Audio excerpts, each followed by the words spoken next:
Pero bago yun, meron akong pasurpresa kay wife sa bahay mamaya. Yan, naka packing na ako lahat, naka ready na lahat, pati yung bag ko okay na, pati si Sakura, oh.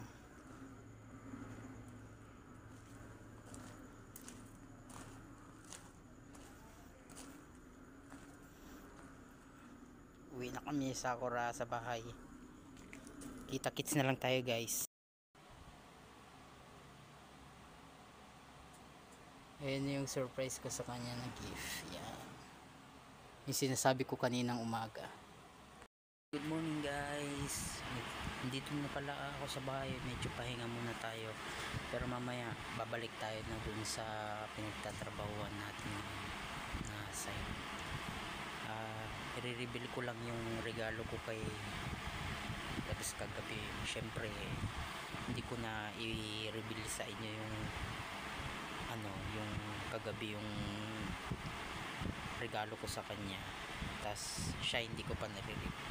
Siguro saka na pag okay na tong YouTube channel ko, ipapasilip ko na lang po sa inyo yung regalo ko sa kanya kagabi.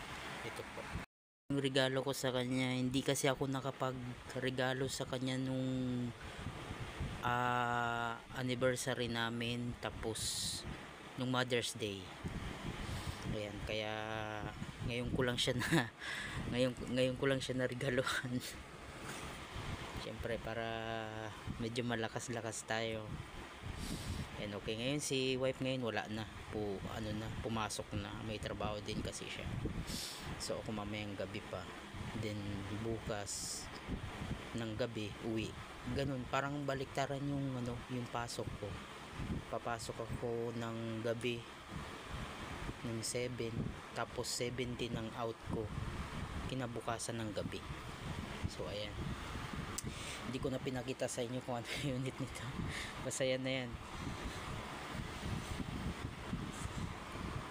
Nag-i-start pa lang tayo mag-vlog ganyan.